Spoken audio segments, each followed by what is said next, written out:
We're talking about everyone's favorite subject, as usual, social media, uh, or Yeah. uh, or how should we put it? Social media, or engaging our biggest fans, or how to Yeah. reach the people that love the work that we do. And for such a long time, so much of that has always been social media, and lately we've been all kind of. I think we've all been realizing like, it's not the best move here. So we're exploring that world, Yeah. and so, have Angela I guessed it on Angela's, uh, Substack Live just a month ago, and Mhm. this month I had the pleasure of booting it up, and here we are. So, um, Angela, how's it been in the last month? I know you've been away a bit, but how's it been, to not be fully immersed in right? You're not fully immersed in the Mm. what's your relationship been with LinkedIn in the last month since we last talked? Pretty non-existent, and I am, like, so okay with it. It's great. Yeah. Um, What about all the thought leaders that you've missed out on and stuff? you know what? Like, in real life, it just matters that much more, you know? Like, there's an event in Atlanta, a couple of events in Atlanta, actually. Atlanta's been popping lately for, like, podcast events and, like, there was Black Mm, Writers Weekend, and I was gonna go up to Atlanta. I went on a bike ride the morning I was supposed to leave, and I got tuckered out, so I was like, "I'm not driving sleepy," so I didn't end up going, but little did I know, like, people that, like, knew I was supposed to come, they were, like, posting about me on social media. So it was like I was there anyway, you know? They're like, "Don't worry, mm, make it, like, your name is still in the room, and people are still asking about you," and so it's just like, yeah, I could be on social media making it a big deal that I'm gonna be here and I'm doing all these things, or I could just let the people who wanna be on social media, and I could focus on the relationships that matter, that aren't mhm. dependent on social media. So, that's been really cool. I was telling you before we logged on, I went on vacation this past week to Gulf Shores, and because I can't, or I can, I like to explore by myself, so I actually signed up for, like, a hackathon type of event. Ooh, That took place in Mobile, which is near the beach, and so I went 2 days earlier. I hung out at a hackathon with 100 people, and we just talked. We talked about my work. We talked about what they were building, what they were working on, and how they liked the area, and it didn't feel like a networking event. It wasn't mm, exclusively a networking event. I was the only person that wasn't from the Mobile, Fairhope, Gulf Shores area. I got to yeah. meet a lot of great people, and I won the People's Choice Award for what I built. So it's Oh, like, again, I could be on LinkedIn putting out thought leadership, talking about what I built, or I could just go to the people that I'm building it for and talk with them and see what their needs are and what their pain points are and what they like and what they enjoy and what's important to them. And so, yeah, less time on social media, a lot more time in real life, you know? So that's been great. just just doing stuff. Yeah. Being with people, talking with people, like real people in real settings and stuff. Like it's so valuable. Yeah. Not just in the yeah, but did you close any sales or deal? It's not about that. It's just all these new people that come into your life. Like it only gets richer from that. So whatever. And there's people that I met that are newsletter writers, you know, Mm. and they're not in the Substack ecosystem, but they have Uh-oh. Uh-oh. right, right? So it's just Oh like, but boy. they're still newsletter writers, they're still Hot valid take, people, hot take. and they're, like, building incredible things. They're local newsletter writers. One is called the Mobile Rundown, and the other one is about Fairhope, which has a very interesting history just, like, as a city. So it's cool, like, okay, I'm still meeting newsletter writers, right? I'm Yeah. still reading people that read their newsletters, like, that's the purpose of Substack, right? To meet other Yeah. newsletter writers and meet people that read newsletters. I'm still Hmm. doing that out in the wild, like, it's great. That is so cool. And I I think I know the answer to this, but how much time did you spend talking about the various email marketing platforms that everyone uses? Literally 0. Zero. What? No, I thought everybody's talking about it. Nope. Mm-mm. No, we don't care about that. This I don't know. Well, we better talk about the new A/B testing that Substack rolled out. Oh wait, no, we don't have to talk about that either. No, we really don't. I mean, good for them. Or even this, or even whatever Beehive or whoever's rolled out, whatever. Yeah, the thing I keep seeing come up is all these questions of like, which one should I use? Which platform do I use? Which this that? And I'm sure you get questions. Do people hit you up and ask you like what things they should use or? So much so that I'm making a lead magnet about it, just so people can stop asking. Just go read the thing. Like, like, Really? yeah, and it's like, I get it. I think part of it is like, the question isn't necessarily like which one is better. I think that what they're really asking is it worth paying, for Sure. something versus using the free version of Substack? Yeah. That will always, on some level, be free because you're the product, right? But, Yeah. the deeper question is, what is it worth to you? What is the ownership of your audience worth to you? Mhm. Um, what are things that you feel like you need to be successful as a newsletter writer and community builder? Um, and what are the things that aren't as important to you? You know, um, and so I think they're valid questions to ask, but I would love deeper questions about how do I stay consistent? How do I actually build community outside of just hitting publish? Mhm. Things that I believe you'll be talking about in your upcoming workshop. So Yes. Oh my yeah, goodness. Thank you for that lead in. Yeah, the for the few people that are here, welcome. We're up to 10 people now. I love it. yeah, Thank you. I see Max Pete hanging out. I see Sarah. That's awesome. Yeah, I started a workshop and I have to look at it because I made it ridiculously long, because it's silly. The should I import my email list to Substack? The nightmare of cross-platform unsubscribes and other laptop hurling busy workshop. that is a ridiculously long name. Ridiculous. Yeah, it's not catchy. I broke the first rule of a catchy thing, but a catchy workshop title. But yeah, that's what it's going to be. Is we're totally going to have the deeper discussions like should I move this, should I do that, should I sit up here, should I make this, should I do this, should I keep a spreadsheet of my subject lines? And so often, yeah, like you just said, like better to ask, like, can you be consistent? Like what's more valuable, like the perfect email marketing system, or can you write a newsletter every week?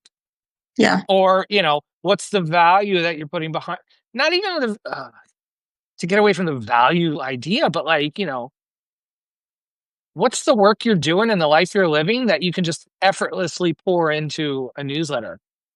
yeah, That, like, I don't know about you, but like there's a million things I could write about every week. yeah, You know what I mean? And like so those questions and ideas and concepts of like will serve you better than like having the perfect like welcome email flow probably. yeah. I think for me, like even today, like I went on vacation this past weekend. I was still able to publish Saturday and Sunday's newsletters, but I was supposed to put one out today. I didn't. Um, it typically goes out. My Police Hustle Responsibly newsletter typically goes out on in the 7 a.m. hour on Mondays and Hmm. Thursdays, and sometimes Saturdays. Um, and I didn't. I decided to sleep and rest after a Yeah. 4.5 hour drive. And I also was like, should I change what I was going to talk about and push what I was originally going to talk about back? Um, and I still may put it out today. It'll be super late, but like, yeah. Other than that, I think too, that's definitely a question I've also had to think about too. Like, I write a newsletter, I publish a podcast, I try to upload on YouTube on a somewhat consistent basis. Like, if I was just doing one of those things, I would be much further along than trying to Sure. split my attention between three. Hmm. So now, and there's some people who struggle with the one too, right? So it's just like, can you I always say build a life around being able to publish, but do you have space in your life and are you willing to make space in your life to make Mm, posting consistently a priority? You know? yeah. That's space. Just, I mean, literally mental space to like Yeah. be in a good enough place to like, because if you're white knuckling it all the time, like that's not going to serve anybody. Yeah. especially you. So, and the idea of and I see this. I mean, everyone works in their own way. Like the way I work is not how everyone works, of course. But like, I mean, some people use like a Notion template or whatever, like a content calendar and stuff Yeah. like that. And if that works for you, cool. But like again, I don't like content calendars, consistent schedule, like Wednesdays at 7 and this some things work for some people, and that doesn't mean that that you have to go in and do it that way. Yeah. And that is a valid point. I think, like I said, very few people ask me about like what my system actually looks like. And I volunteer to tell people even less because I know that I'm a maniac. What works for me Media. definitely may not work for everybody. So, yeah. So, Yes, some people like swear that they want to work with like a minimal environment, like just like unplug, turn the Wi-Fi off, like handwrite stuff. yeah. Me, I need stimulus, and like I'll literally be writing it while I have a video playing of something else on my screen, and I'll bounce between like Substack notes and like some other blog. I'll check the blog feeder and like, I need, like, just input. I don't know why for some reason, but that works for me. I don't recommend it for anybody else, but we're all different in this game, so Yeah. Yeah. I think when I'm researching, I can do with noise. But once I get down to like writing, structure, beats, and then editing, like reading it through and making sure it's formatted properly, like I need silence. But yeah. yeah. Yeah, there's different levels, of course, yeah, yeah, the writing, ideation, whatever, the editing part, yeah. Yeah. The scheduling it and unscheduling it 3 times like I normally do, um, to like, "Oh, no, wait, I wanna put this in. Wait, no, did I put this in? D is" yeah, that's quick, logistical question. Do you have anybody look over your emails before you send them? No, that probably for me at this point would be impossible. Yeah. Largely because sometimes like I write them at 5 AM and they go out at 7. Yep. Yep. So I don't know who's gonna be awake to You're read them. gonna you don't wanna slow down. It's gotta get out. Gotta Yeah. go. Yeah. And that's also again, like when it comes to writing, I write a lot at night too, which Mhm. again, it's not everybody's MO. People are like, Right. their relationship with creativity or even work largely aligns during the daytime. Mhm. Mine not. So yeah, writing at night is a lot of when my writing happens. And so I just don't expect anybody to be awake at that hour. Sure. Sure, and yeah, and I don't like the idea of, like, holding it up for a day for someone else to look at, because Yeah. if I do that, I'm gonna find 3 or 4 more things I wanna add or put in, like, I really feel like I just need to let it rip, and if there's mistakes, there's mistakes. If things could have been written clearer, I guess they could have but I'm like, what a like, this isn't a whole I don't know. It's easy to watch, like, how some people operate. I'm just thinking of, like, YouTube folks that, like, Yeah. pound out, relentless content all the yeah, sure, they have editors or they have Mm. people look over stuff, of course, yeah. If I could pay someone to do that, sure, I guess I could figure that into the workflow, but for now, like, no, I'm just letting this stuff rip. Yeah, I think even if I were to think about having someone read over it, it couldn't work in terms of like me writing and then someone reading. I'd have to be like them writing and then me reading. Just Oh, because okay. just because of timing and like I said, my natural nocturnal schedule, I just don't think it would work Yeah. that way, like in a traditional editor writer standpoint, or at least I couldn't do Yeah. that. Um, and then like when it comes to even like having a team, I think a lot of people too like put the cart before the horse. Like, Oh, what yeah. do you need a team for if you haven't monetized your newsletter? Like, you know what I mean? Uh, Yeah. Yeah. and like I get like the criticisms about a lot of Substacks were like, this could use a couple more rounds of editing. Sure. Sure. Everything could though, like if Yeah. we're really nitpicky.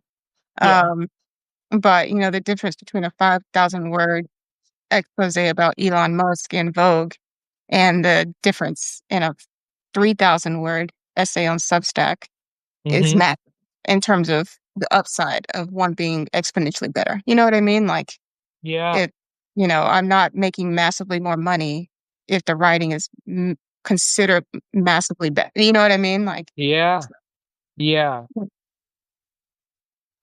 Yeah, because I think there's such an energy to hitting publish, or an energy. Like I feel energy when I put these things out, when I schedule them and walk away. Like, yeah, this there's a time and a place. Like, yeah, like you said, like Vogue. Like, yeah, you can't just hit publish. Like, sure, but other big outlets and stuff, sure.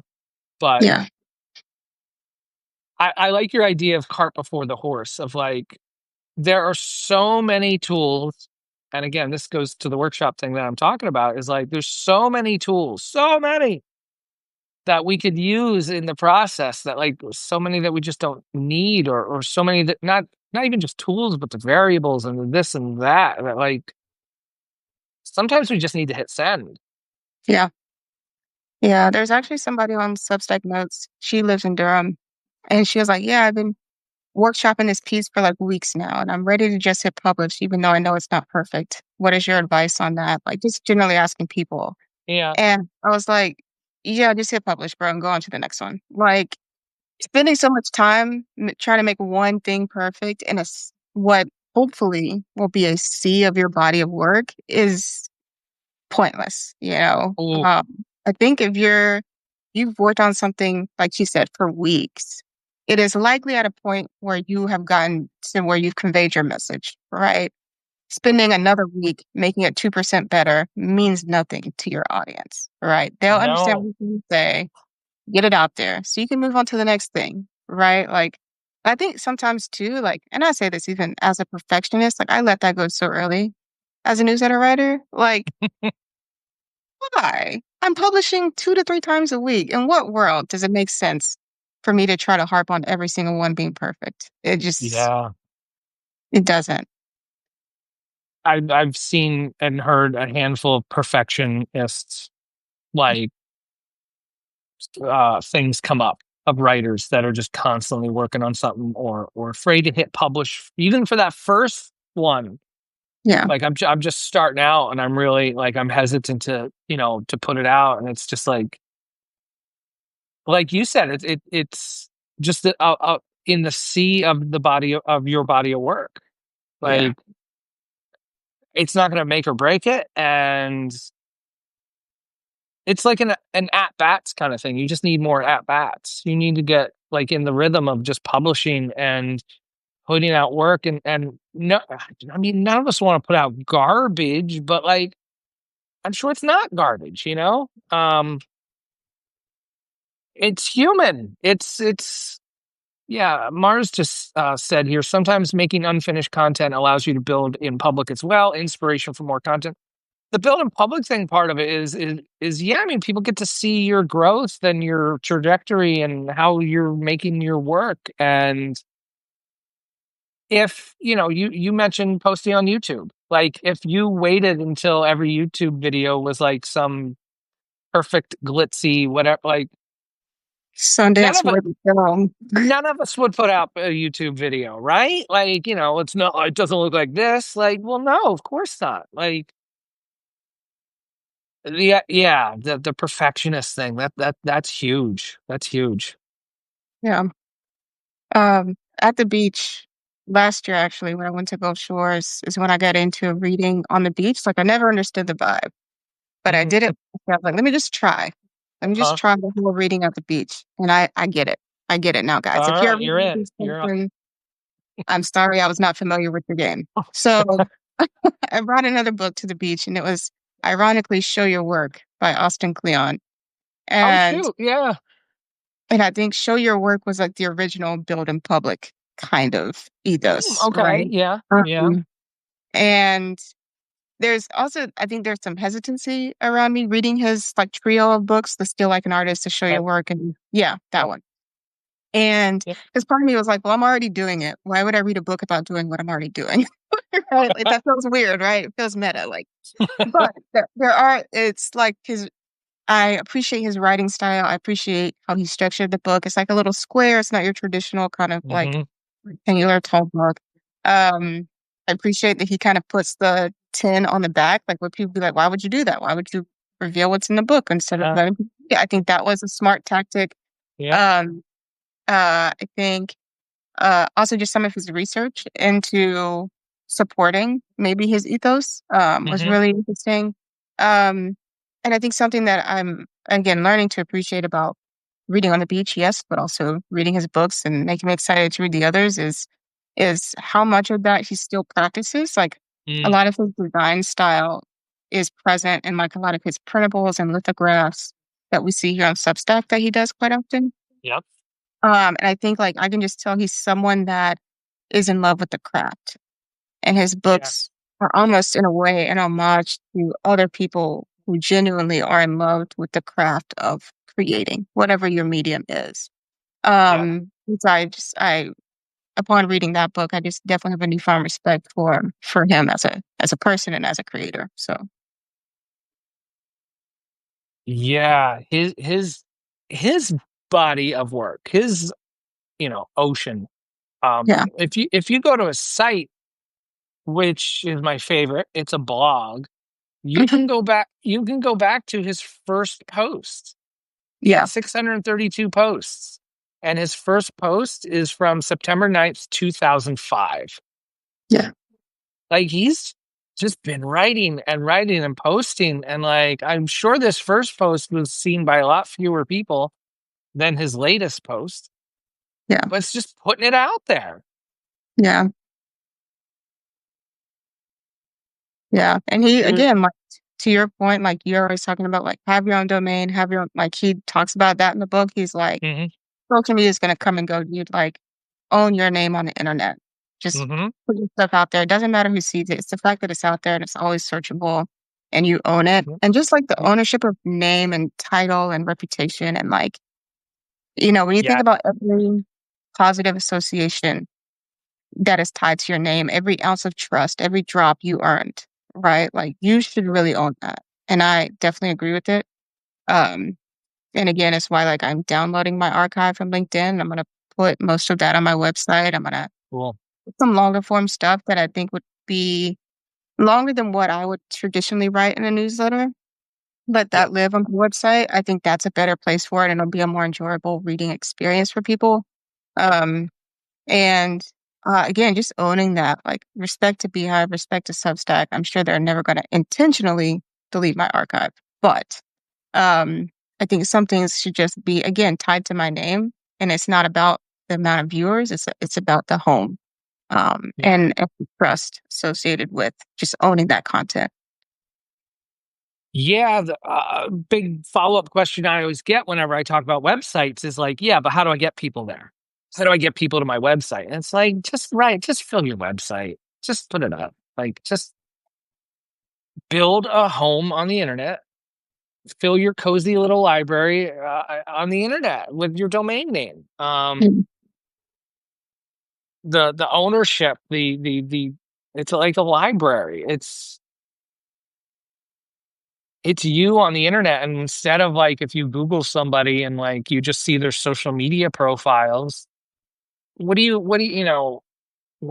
can you get from that really? Like, because if you're not if you don't have an Instagram account, it's hard to look at someone's body of work on Instagram. Same with Twitter. LinkedIn is really locked down if you don't have an account there. So everyone's got a web browser in their phone, Yeah, you know. So yeah, the website stuff is so important, and I really love that thing too of like that you're downloading stuff from LinkedIn and you're putting it on your website, because why should just LinkedIn have that work? Like it should be on like you own that. That's your stuff. yeah, And if people aren't on LinkedIn, that they can see the stuff you've written over there. yeah, yeah. And I think too, like I think it's, again, like we talked the last time about why I was leaving LinkedIn, but it was a number of things that were just kind of like adding up over time where I was just like, yeah, I can't keep pouring into it. Yes, my energy and kind of like wanting to avoid social media altogether and be less dependent on it.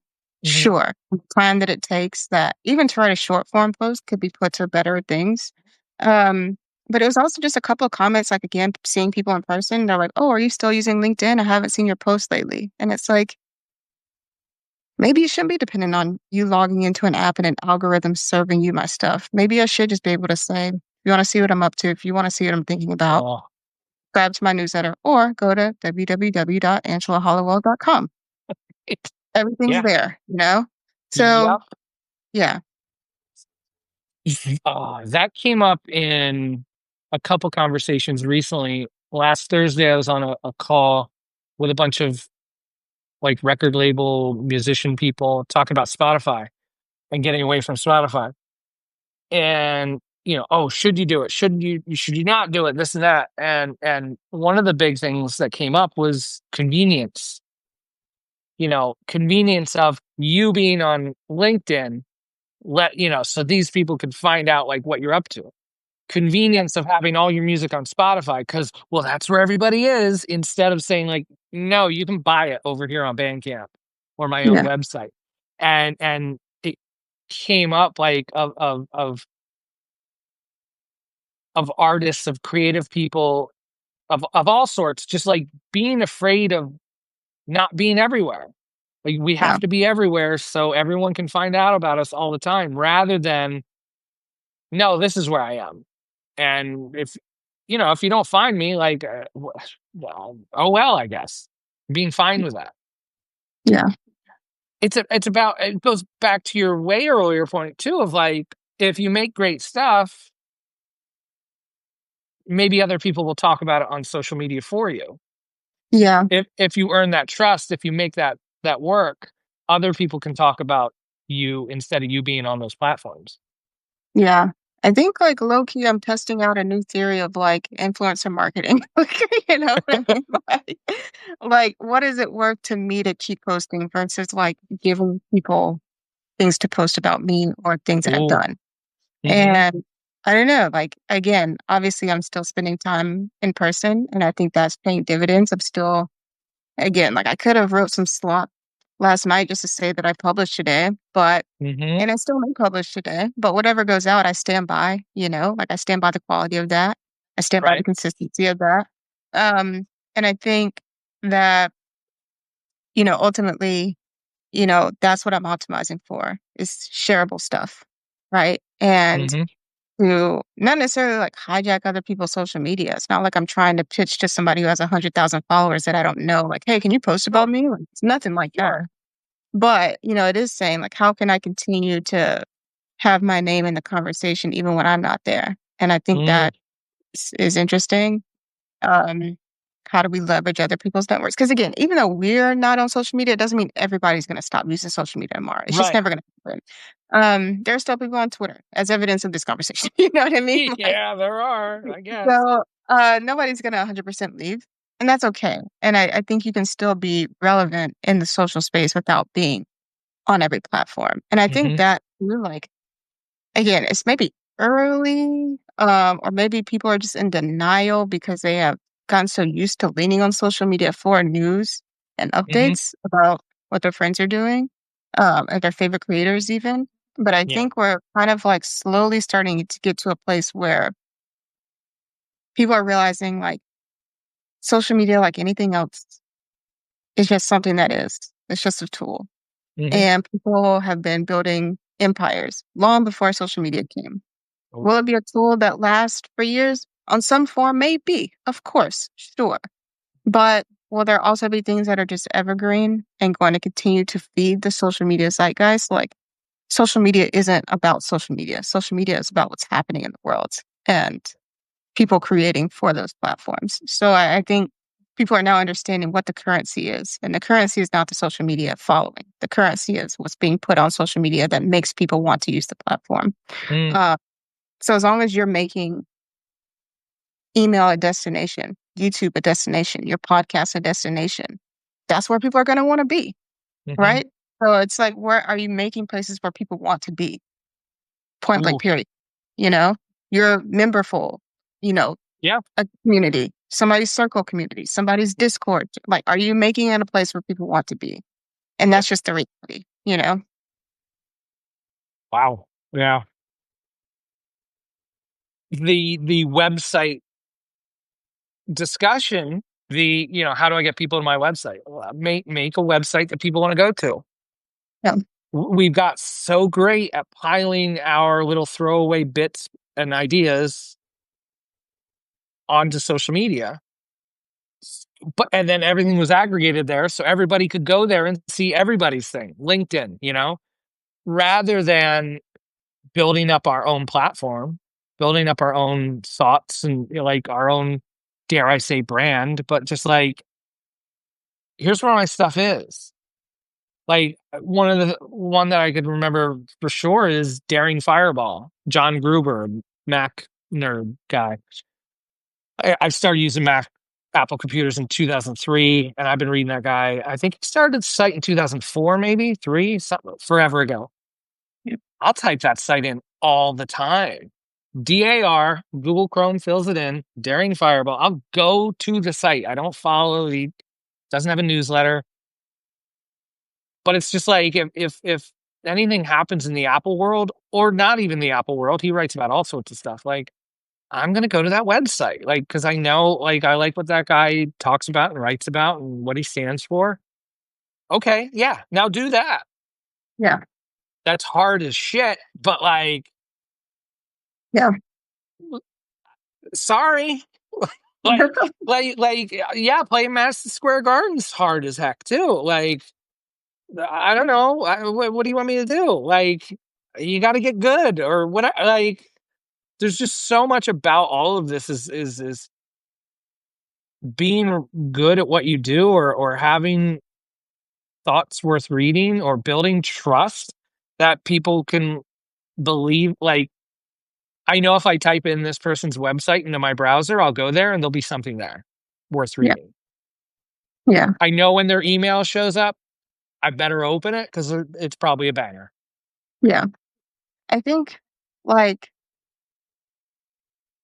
something we haven't talked about with websites, and I've touched on Mm, it once because I did say like your websites are beautifully designed. I think mm, there are some people that I follow on social media, but I don't check their social media.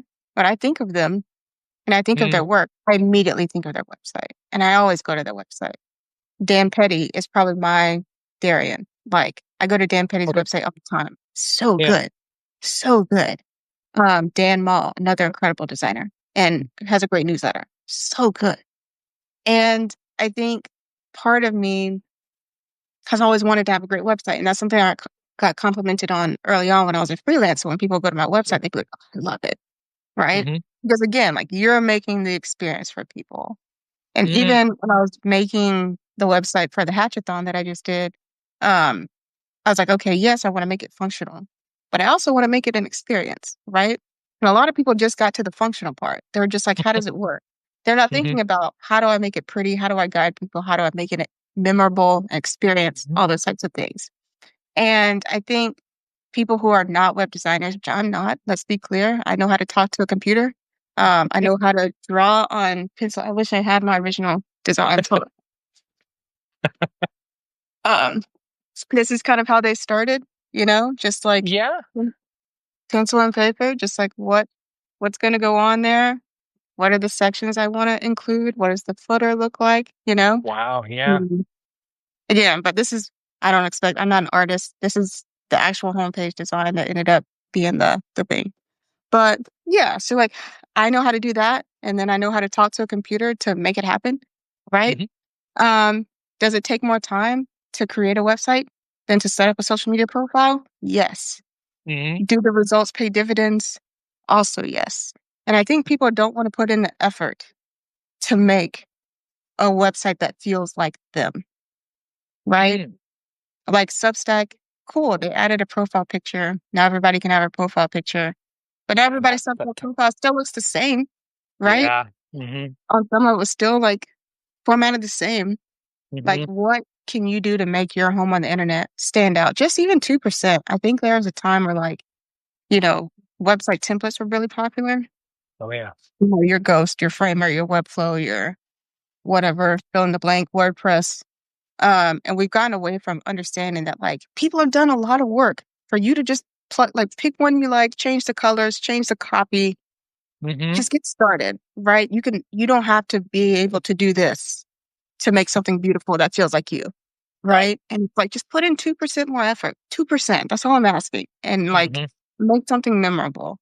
But again, we've gotten so used to everything being quick and fast and short and sweet. And it's just like, no, give people some meat. Give yourself time to mature and to make something like that that you'll be proud of.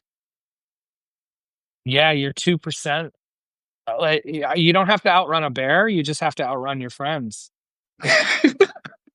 Like, potential Yeah. competitors, like, as a freelancer, as a musician, as a whatever, like, you just gotta show up 2% better than those bozos, you know? Like, I Yeah. say this all the time, like, with especially with musicians, I get how if you're good at the internet, you can be a musician, which sucks, like, but that's like, there could be a lot of subpar musicians out there, but they're hustling and they're doing the social media game, and it looks like Yeah. they're doing it, like, "Ooh," but they can't get 4 people out on a Tuesday night. If you can if you could be a musician that goes out on a Tuesday night and gets 4 people, great, because then next month it's 7, and then it's 12 or whatever, like, the whole real people thing, going above and beyond, like, it's so easy to want to just sit there and be like, upload a song to Spotify and be like, I should be a success now, I should get a record deal and this and that," but it's hard work going out and playing a real show or going to an open mic night or, um, printing out your poetry and leaving it on at bus station stops, like, there's no likes to that, it doesn't go viral, but the real world stuff, like the harder stuff, it's hard to print your stuff and put it out into the world, or it's hard to go to an event, it's hard to go to a hackathon and do work with other people around it, like, it's worth doing the harder stuff. Yeah. And I was so nervous. Let me be clear. I was so nervous to present this, even though I spent so much time on it. Like, still nervous. Still wasn't Yeah. sure.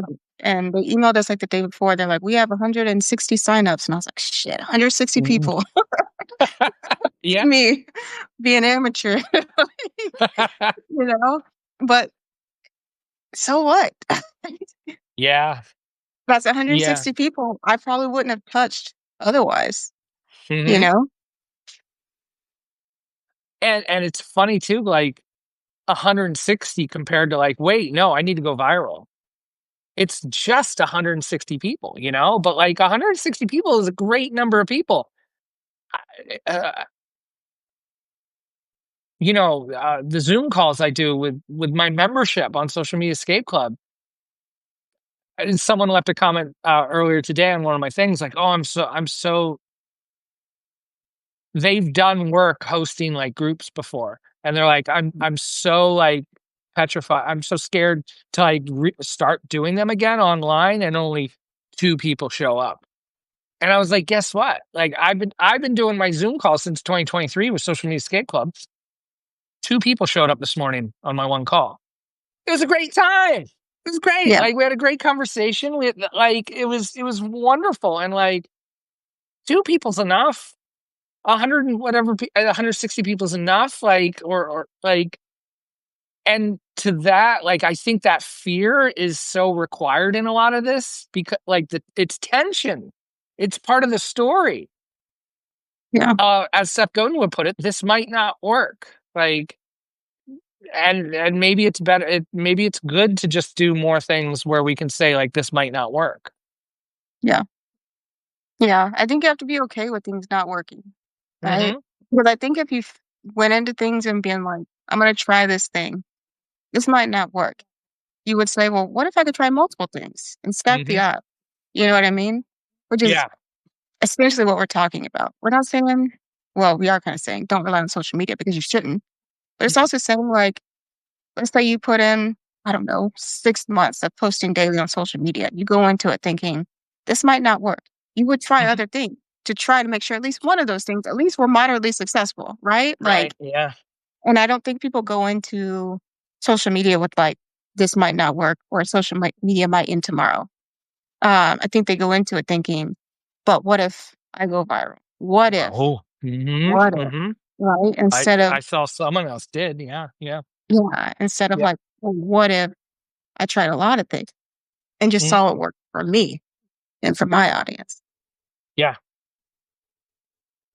The for me part is huge. Like, Yeah. if it's not the for me part has to it has to start there. Like, the for me part is and I discovered this in the past year and a half of doing all my Zoom calls was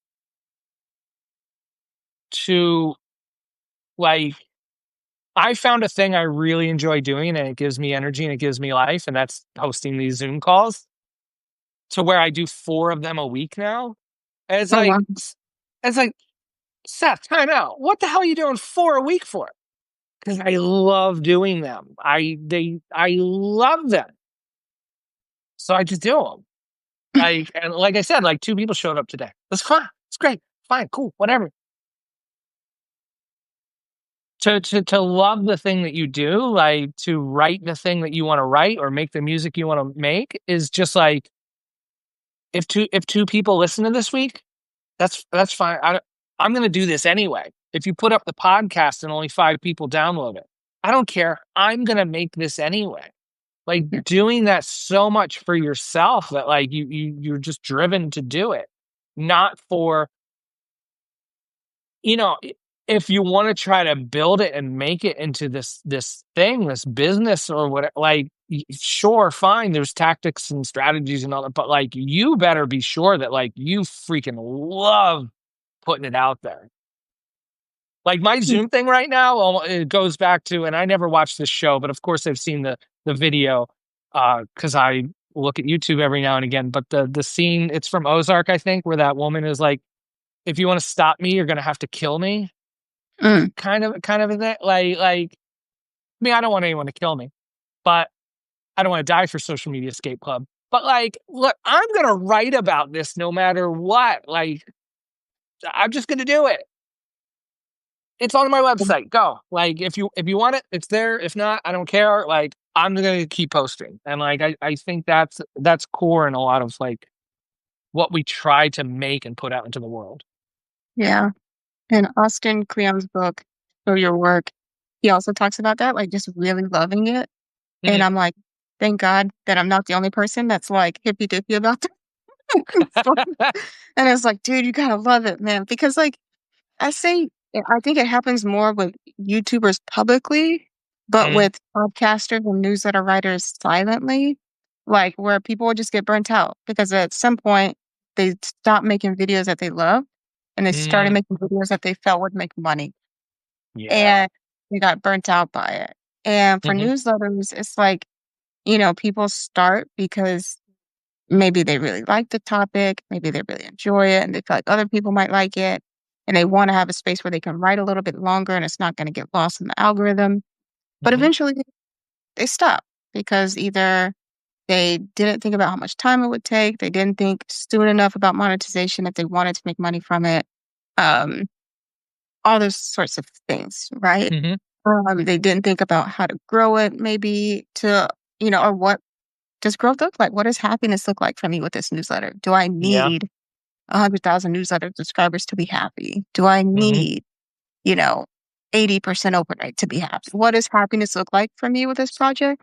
yeah. And how can I maintain a state of happiness with it and love for this and keep it that way while it also sustains me maybe if I'm going to be putting a lot of time into it? And for podcasts, they'll pod fade, which is like they'll just kind of stop putting it Mm, out. If they're like, "Oh, I thought I was gonna be the next Joe Rogan or something," and that didn't happen. So now or now I have to add video and I don't wanna add video, so I'm just gonna stop. And it's like all mhm, these external modes of validation that people may yeah. not really understand are influencing their decisions to create long form or publish long form that really get them out of the joy of just why they started in the first place, which is because they just loved whatever they were starting enough to put it out there. Mhm, And again, it sounds hippy dippy to be like, do what you love and the money will follow. It does take a little more intentionality than that, absolutely. mm, But at the basis, no matter how much money you make off something, if you don't love it, you will stop either way. So you have to kind yeah. of think about what's more important in the long run. And how Yeah. patient are you going to be about that? Yeah. I mean, a musician, an artist, a musician, like, if you can't play Madison Square Garden, that doesn't mean that you lost. It's if your work isn't featured in some whatever publication or gallery or whatever, that doesn't mean you lost. Still putting it out into the world counts. And the monetization thing is damn hard. It's Yeah. so hard to figure out, like, seeing how other people do it. Well, I saw a podcast, they have a Patreon, so that means I have to have a Patreon, and then I'm going to do what they do. And it's just like, maybe your audience doesn't give a crap about Patreon or extras or this or that. Like you find out the kind of things that might work to monetize by trying a bunch of different things. Yeah. The idea that, like, oh, I'm on Substack, so now I have to start a paid newsletter and only give out 2 paid posts a month or so. Like says who? Yeah. Like, Or like yeah, there's some aggressively paywalled stuff. Like I have the to paywall paywalls. everything in order to get money. And it's like, Yeah, you don't gotta, right. yeah. There's so many ways to do this other than or you know I got to put my music up on Spotify. Well, no, you don't. You just put it up on Bandcamp, and you can make money that way. You'll probably make more money that way than letting it stream for a bunch of bots on Spotify. Yeah. One thing I will say that I like about Beehive, and I don't know if other websites do this, but I share the links, or used to when I was on LinkedIn, would share the link to the article after I published it. Yeah, And instead of having to do a traditional paywall, which is like, oh, you want to read this? Pay me $5 or whatever. yeah. Now I can say it's totally free to read this. I just want your email. Right. So it's almost like using the article as the lead magnet, like the content is Ooh, the lead magnet. So I do like that about Beehive. I'm sure other newsletter hosts have that. I wish Substack had that, but again, it doesn't fit their monetization model of like you making money and then them making money off of you. So, yeah, so it yeah, doesn't fit. But that to me is, and that could be translated to anything. Like, hey, you want to listen to this song I just published? Haley Williams just published on her website. Cool. I just need your email, and I'll send you the link to download. yeah, You know, yeah. right? That big time in the music world. That's a thing. Hey, we have a new song coming out next week. Drop your email here. You'll be the first to know about it. That's huge. That's a huge way to build your email list. Yeah. It's like kind of lead magnety, but like, if you got it, use it. Yeah, like use what you're already making as the magnet. Like Yes. yeah, Y- Yeah, it does. Yeah. The idea that we have to, well, and that's the Patreon thing is like, oh, if you sign up, you get extra stuff. I've ran a Patreon or two and then I just exhausted myself doing all this extra stuff instead of the work I wanted to be doing. And that was so bad. yeah. Lesson learned. Um, Mhm. That was me with the paid newsletters. Like I turned it on and I was like, cool, I gotta put at least one a week. So that's when I started doing a third one a week. And then as I was writing the third article, I was like, I just want everybody to see this actually. yeah. I just want Right. everybody to see this. Like, Yeah, not 12 people or 80 people or whatever. Like, yeah, I don't want that. yeah, I feel like if you gave me your email, then like you should just see whatever like, Yes. and it's almost like you're giving yourself a second job. Like I caution people about Mhm. like when they choose certain monetization models, it's like, are you willing to make this part of your job? Like Mhm. thinking about and actively only doing this one, like even like grants. Grants take a lot of time, Mm, a lot yeah. of time to source and apply for and all this type of stuff. Like, are you willing to make that part of your week, and part of your Yeah. time, because it Yeah. requires effort. So what are you willing to put in time for? So, With one of the things that worked for me on Patreon was when I was posting heavy metal trivia on Twitter back in 2011 through 18, I let people sponsor the questions that I would post. So on hmm, Patreon, I had like 20 slots for $5 a month. You could sponsor a question.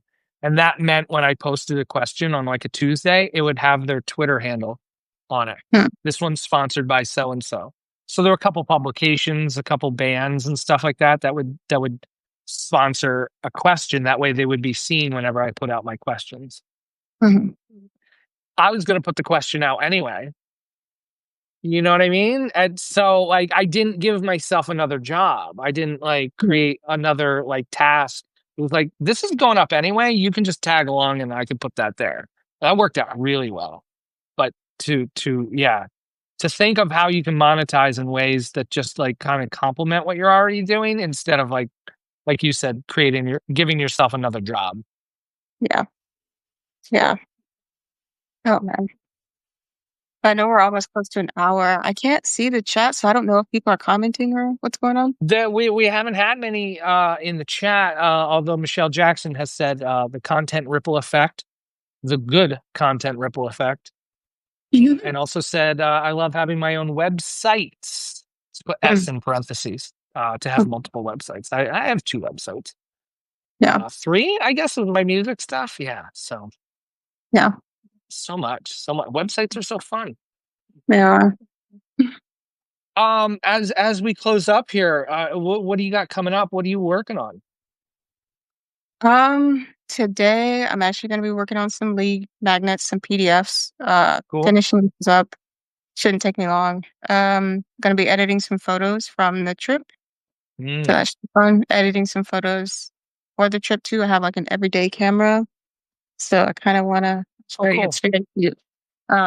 Editing just some little throwaway photos for me. Um, that's what I like. And then editing some photos I took of like a women's semi-pro basketball. So mostly lead magnet photo editing day. Prepping for my trip this weekend. Got a couple of events, concert there. Do some planning on where I'm gonna go and explore. This is more of a solo vacation. I try to take at least one creative vacation a year. That's not Hmm. up to some industry event. It's just whatever I want to do is what's gonna happen. So Yeah, that's this is great. my work. Um, and then for the rest of the month, I don't know. I know I would love to post some more YouTube videos, post some podcasts, continue to stay consistent with the newsletter. But no client work this month, which is nice. So I can just focus on some personal projects, which is good. Heck So yeah. Cool. yeah. Sounds like a good time. Sounds like a Yeah. good, healthy, stable, like doing it. Yeah. It is sustainable, right? Why are you laughing? No, it's great. It's great. Yeah, good, good. Yeah. We don't need any hashtag hustle stuff here, right? Nah, nah. Only please hustle responsibly. I think again, do the work that you love. Don't burn yourself out. No. You know, that's it. Right. Stay in the game. Yeah. So much of this is just staying healthy and staying at it. Outrun the bear, outrun your friends Yeah. Yeah. What about responsibly. you? So I know you said you have 4 Zoom calls a week. What and a workshop. So what else is going on in the social media escape club? Really, it's the Zoom calls. I had one today. Doing a co-work tomorrow, which is free and open for anybody. If you want to message me, if you would DM me, I'll send you the link. Then I have a call on Wednesday and Thursday. Yeah, I love doing them. So, and then a workshop later this month. If you subscribe to my newsletter up here, you can learn all about that. Nice. Just riffing on this stuff, and really, like, yeah, I got some freelance work, but it doesn't take up like a monument. It's tolerable, it's sustainable work, and aside from that's just going for some runs and you know making tacos. You know, like fill the day, like do the stuff that we love doing that gives us energy and is sustainable. Like and just stay in the game, I guess. That's what I'm Yeah. doing. Yeah. Hopefully, I'll be in Vancouver, which I think is more walkable and bikeable than most places. So I'm hoping to maybe not sit in a car, maybe take the public transit, take a city bike or something somewhere. Yeah. Would be ideal. And in Seattle as well, kind of similar. Like I'm sure I could take an Uber, but I think it's Hmm. pretty walkable and bikeable and has bus access. So I'm gonna try that out. I like trying out public transit where I can, just kind of see the pros and cons of it. But Yeah. also just get out of like car brain and like the monotony of being in a car all the time. So Hmm. the isolation of the car, right? Yeah. Like, yeah, yeah, to be out in the world and a part of the city that you're going to. Yeah, that sounds great. Yeah, Yeah. cool. All right. Especially on a bike. I like that too. I Yeah. didn't know you were a cyclist. Yeah. Yeah. I need to clean my current bike actually. Okay, yeah, Yeah. cool. But yeah, I've been riding around here. We have a nice river walk in downtown Columbus. Uh, Yeah, so I've been riding on that when I'm here. Probably I don't know if I'm gonna go today because I think it's raining, but probably tomorrow before I leave. yeah, Um, yeah, get some nice bike rides in. I've been enjoying that. cool, cool. Yeah. Michelle Jackson says you have to take the train in Seattle. Okay. So Okay. that's a hot tip for you. I'm Hot going to tip in the take the chat. train from Vancouver to Seattle. So I am going to take. Okay. Yeah. Yeah, that's what I'm gonna get between the two cities. Get it. That sounds great. Oh my goodness, what an adventure that is. Good Yeah. photos, all that good stuff. And public transit. Cool. Yeah. Cool. Thanks so much for hanging out, Angela. And Yeah. there'll be a replay video on both of our somewhere out there, everywhere, whatever. We'll make that happen if you tuned in late. And thanks everyone for hanging out. Thank you guys. Bye all. Take care. Bye. End live.